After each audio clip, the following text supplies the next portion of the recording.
Pisces, kumusta po kayo guys? Okay, so Pisces, ang reading po natin ngayon is ano ba ang gabay kapalaran mo ngayong second quarter ng taong 2024. So, hayan, maganda pa rin Pisces na alam mo ang inyong Sun, Moon, Rising, and Venus sign para sa iba pang guidance. Okay, tingnan natin gabay kapalaran po ni Pisces. Pisces, Sun, Moon, Rising, and Venus sign. Gabay kapalaran po. Okay. Pisces, gabay kapalaran. Pisces. So guys, meron tayong The Magician. Meron tayong Six of Cups. Meron tayong The Lovers. Ayan. Actually guys, yung iba sa inyo, Magician kasi guys, pag mamanipula I think parang ginagawa kang bata ng person mo. Minamanipula ka ng person mo. Or may manipulative dito. Pwede ikaw o yung person mo. Okay, may nakikita ko dito guys, justice. So, I think may pagkatalang mangyayari sa inyo ng person mo. Ayan, maaring meron daw pong madidiscover. Maaring ito ay betrayal na maaring may parang mabubulgar ngayong second quarter guys. Maring meron ka madidiscover or pwede yung person mo merong madidiscover. Pwedeng ano to guys, third party involved. Ayan, may third party involved dito. Pwede ikaw o yung person mo. Okay? So guys, The Magician guys, nakikita ko na pinaghirapan mo yung mga bagay na meron ka ngayon. Pinagsumikapan mong makuha yung bagay na yan. As in, pinagtrabahuan mo guys. Okay? Kaya parang hindi mo hahayaan na basta-basta na lang guys mawala sa inyo. Nostalgia, hindi mo hahayaan na mawala ang mga bagay na meron ka ngayon. Okay? And the Fool, ayan, nakita ko naman na kahit pa paano ay malalampasan mo tong mga conflict na nangyayari sa inyo. Okay, so tignan pa natin guys. May na-sense ako dito guys na, ito, nostalgia, old friends, and innocence. Siguro meron kang inaalala dito na mga dati mong kaibigan. So, inaalala mo lang siguro guys. Oo, siguro nagre-reminisce ka sa kanila. Baka hindi mo na sila guys nakakausap ngayon. May nakita ko guys pati kaibigan parang minamanipula ko or minanipula mo yung mga kaibigan mo. Alin lang sa dalawa. May nakita kasi ako na hindi nagpa-control. Yun yung naging dahilan kung bakit siguro hindi naging maayos ito. Okay, may pag-aaway na nangyari. Hindi naging maayos. Tignan natin. Meron po tayong Wheel of Fortune. Meron tayong King of Cups. And Queen of Cups. Wow. Guys. Oh. Wheel of Fortune, King of Cups, and Queen of Cups. So, may nakikita ko dito guys, maaring yung matagal mo ng pinapangarap, makukuha mo na siya guys ngayong second quarter, no? So, hindi pa siya guys ngayong April. Siguro mga May hanggang next month, no? Merong good news daw na paparating sa inyo. So, nakikita ko guys ngayon kasi may worry ka, nag-overthink ka, meron kang gustong makuha, no? Justice. Okay, yun yung nasa sense ko rito.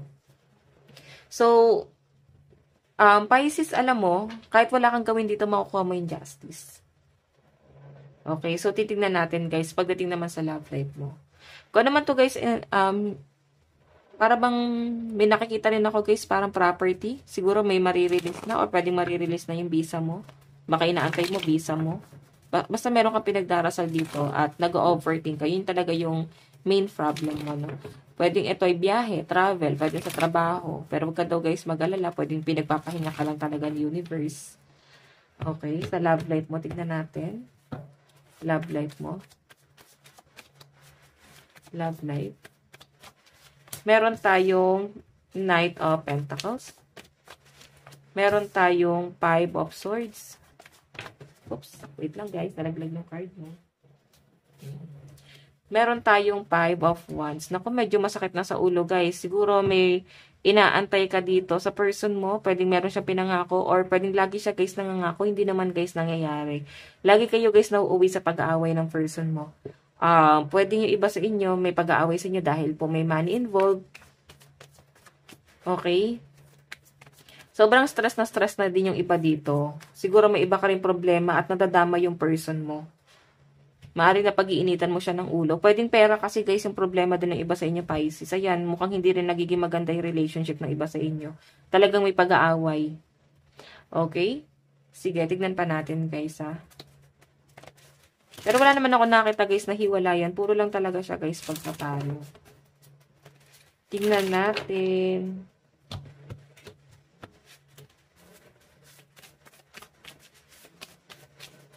Love life. Okay, so guys, meron tayong the sword and rose. Meron tayong cassette. Talking. Siguro hindi kayo guys nag-uusap. Or wala kayo guys pag-uusap about plano sa future. Wala ko nakitang ganyan. May nakikita ko dito na maaring naghabol ka pa talaga dito sa taong to. Okay, and yun nga, mukhang may natauhan na rito. And siguro mararamdaman mo doon sa pag-uusap niyo para bang nawawala na talaga kayo guys ng connection. May nagmo-move on na.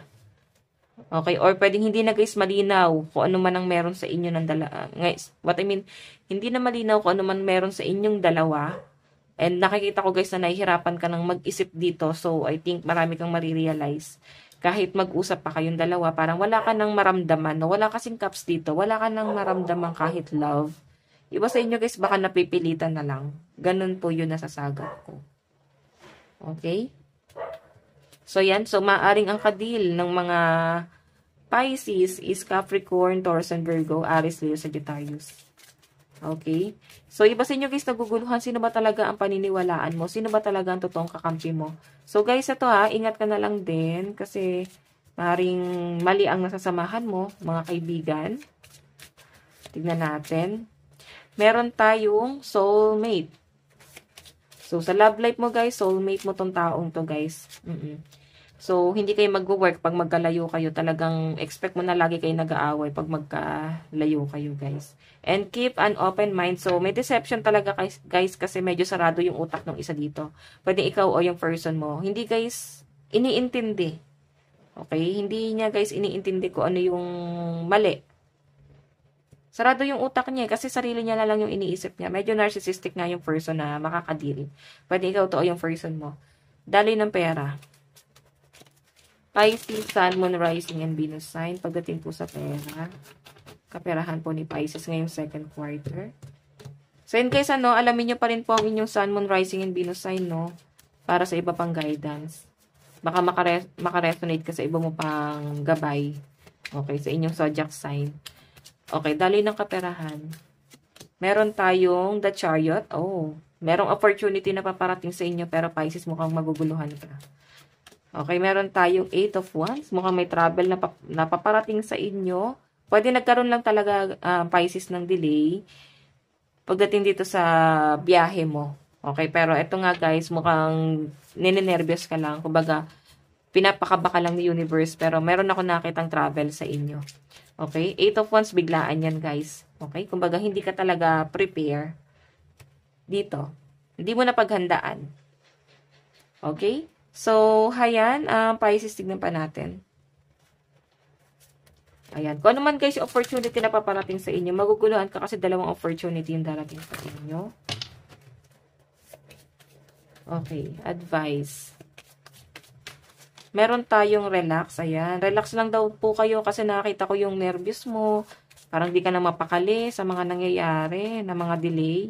Meron tayong practice gratitude. So, alam niyo guys, ito ha, may nasa-sense kasi ako guys na medyo nagiging ungrateful na energy. Siguro hindi mo na rin talaga na-appreciate yung bigay sa inyo ng person mo or ng ibang tao kasi nakagawa sila guys ng masama sa inyo. Yung tiwala yung binibuild nila sa inyo. So, I think hindi mo na maibigay yung tiwala na yun sa kanila. Kaya kahit nag-effort sila guys, parang nagiging ungrateful ka kasi hindi mo na guys talaga na-appreciate. Okay? So, sinasabi rito guys, maging thankful pa rin. Kahit pa paano, swerte ka pa rin sa ganyang bagay. So guys, ito lang po ang inyong reading. Hanggang sa muli, God bless and love you all. Bye-bye po.